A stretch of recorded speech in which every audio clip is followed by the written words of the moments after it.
आज मोच रखने पर आप हमको मारेंगे, घोड़े पर चढ़ने पर आप हमको मारेंगे। आज 21वीं सदी में बाबा साहब के संविधान होते हुए जब ये हो रहा है तो आप कल्पना कीजिए कि जब संविधान नहीं था तब क्या हो रहा होगा। इसने ये बात डाल दिया कि दलित मोच नहीं रख सकता। अगर तुम्हारे माँ ने दूध पिलाया तो रावण भी मोच रखे हुए, जरा उसका मोच मुड़ा के दिखा दो, कूट देगा, 20 सिपाही लेकर चलता वो भी। तो ऐसे नौजवान भी तो घूम रहे हैं। तो तुम अकेले में देख लिया, वो कुत्ते की तरह शिकार कर रहे हो, अकेला पा गए तो कर लिया, शेर हो तो आओ मैदान में। जय भीम बड़ा सीधा हंसी, जय भीम जय Bhim app available on the play store and Apple app store now. एक दलित व्यक्ति जितेंद्र पाल मेघवाल, जिसकी हत्या कर दी गई क्योंकि वो मूंछ रख रहा था। तो एक तो ये तस्वीर बनाने की कोशिश की जा रही है और दूसरी तस्वीर हमारे सामने है। देखिए, जितेंद्र मेघवाल जी के साथ जो हुआ है इसकी निंदा भी होनी चाहिए और इसकी लड़ाई लड़नी है। यह आज पहली घटना नहीं है। इससे पहले हमारे युवा मरे जानवर को छूते हैं तो गाड़ियों में बांधकर घिसेटा गया, याद है ऊना कांड। इससे पहले घोड़े पर चढ़ने पर हत्या हुई, याद है। समाज सोएगा तो फिर समाज रोएगा, समाज को जागना पड़ेगा। आधी रोटी खाएंगे संविधान को बचाएंगे, इस नारे के साथ आना पड़ेगा। और ये कोई छोटी मोटी बात नहीं है। ये हिम्मत कहां से आ रही है, कौन सी मानसिकता है, किसने ये बात डाल दिया कि दलित मोच नहीं रख सकता। अगर तुम्हारे माँ ने दूध पिलाया तो रावण भी मोच रखे हुए, जरा उसका मोच मुड़ा के दिखा दो, कूट देगा, 20 सिपाही लेकर चलता वो भी। तो ऐसे नौजवान भी तो घूम रहे हैं। तो तुम अकेले में देख लिया, वो कुत्ते की तरह शिकार कर रहे हो, अकेला पा गए तो कर लिया, शेर हो तो आओ मैदान में। ये बात हमेशा मैं कहता हूं कि इन लोग छुप के वार करते हैं। अब वो मेघवाल अकेला पकड़ा गया, बहाना कुछ और है, कर दिया कोई और कांड। और एक दो नहीं हुआ, इनके पास एक और पंगा है। ये मुस्लिम दलित, मैं बार बार कहता हूं कि दलित और मुस्लिम दोनों एक खून के हैं। इनके पूर्वज हम जो मुसलमान हैं, 80-90% मुसलमान दलित से कन्वर्टेड मुस्लिम हैं।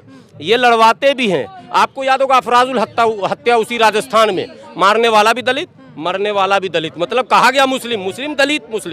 मुस्लिम कौन? अगर मुस्लिम धोबी है, नाई है, कहार है, लोहार है, बस वो तो दलित मुस्लिम है ना। तो वो तो उनके पूर्वज तो वही थे ना। धोबी उधर भी, धोबी इधर भी, सिर्फ धर्म काम बदल गया। तो लोग इस बात को भी समझना पड़ेगा। और क्यों आया धर्म इस्लाम? कौन कहता है तलवार के बल पर आया? अबे तलवार के बल पर आता तो फिर सलवार की जरूरत कहाँ पड़ जाती?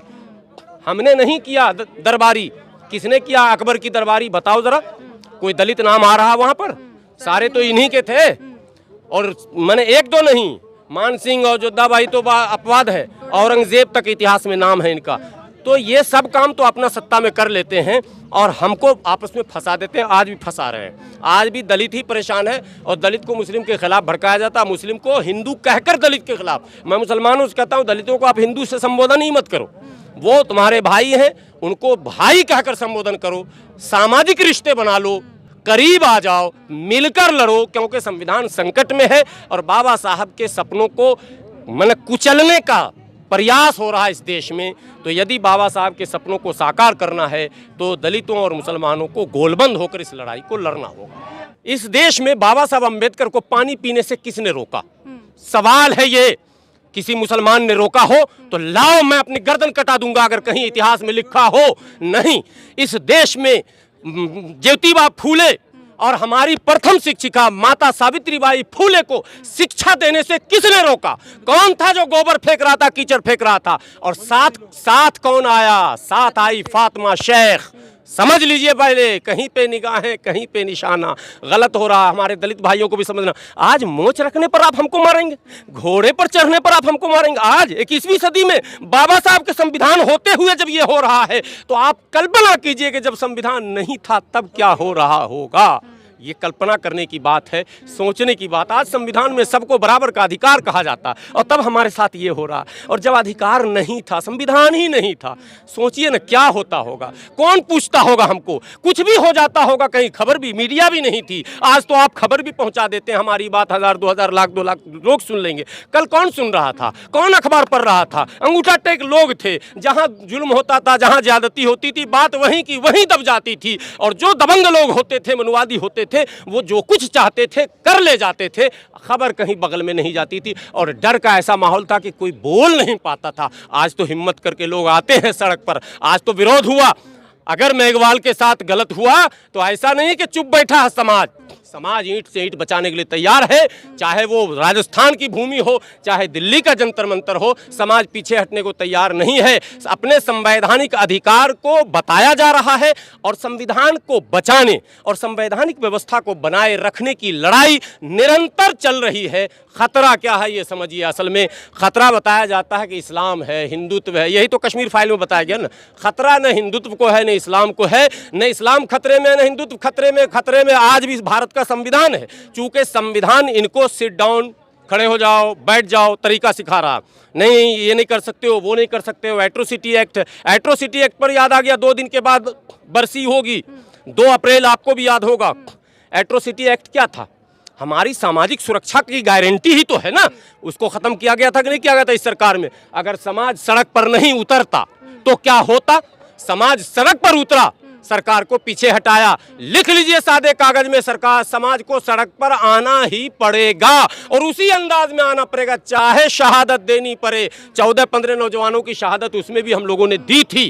तो मैं साफ शब्दों में ये कहता हूं, कश्मीर में अगर किसी के साथ जुल्म हुआ, जिसने भी जुल्म किया, गलत किया, लेकिन जालिम को नकेल कौन लगाएगा? सरकार लगाएगी, कानून लगाएगा। आपने कानूनी कार्रवाई क्यों नहीं की?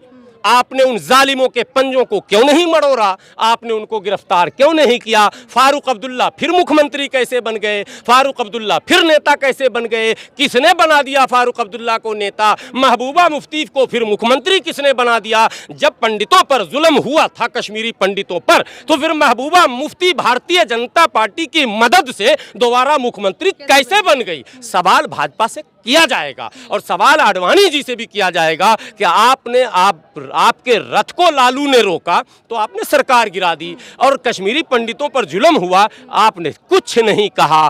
क्यों? क्वेश्चन मार्क यहीं पर है। अब मोदी जी से आप सवाल कीजिए कि आपने बहुतरे कानून बना दिए साहब, कानून पर कानून, कानून पर कानून। ये तो वैसे ही है जैसे तारीख पर तारीख होता, लेकिन इम्प्लीमेंटेशन क्या हुआ? आज 4 साल अब होने को हैं, 370 गया तेल लेने।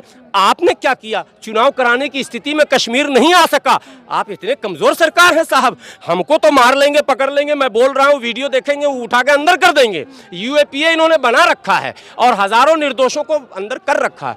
तो कुल मिलाकर देखिए, संवैधानिक व्यवस्था को बचाने के लिए लोगों को सड़क पर आना पड़ेगा, समाज को सड़क पर आना पड़ेगा, और अगर नहीं आएंगे तो संकट बरकरार रहेगा। कश्मीर फाइल माइंड डाइवर्ट करने का एक आला है, हथियार है, और इसका प्रचार अगर प्रधानमंत्री जी कहते हैं तो इस देश का बहुत बड़ा दुर्भाग्य है। वो भी सदन के अंदर करते हैं, यह और बड़ा दुर्भाग्य है। प्रधानमंत्री जी से ऐसी उम्मीद, ऐसी आशा न हमारी थी। आज भी मैंने समझता हूँ किसके दबाव में उन्होंने ऐसा काम किया। उनको तो पैसे की भी ज़रूरत नहीं है, उनको तो बीवी बच्चे भी नहीं हैं, तो क्या अग्निहोत्री साहब से कुछ लेन देन का आरोप भी नहीं लगा सकते हैं? क्योंकि प्रधानमंत्री जी के पास तो कुछ है ही नहीं, वो तो देश के लिए जीते हैं। तो जो व्यक्ति देश के लिए जीता हो, वो देश को बर्बाद क्यों कर रहा साहब?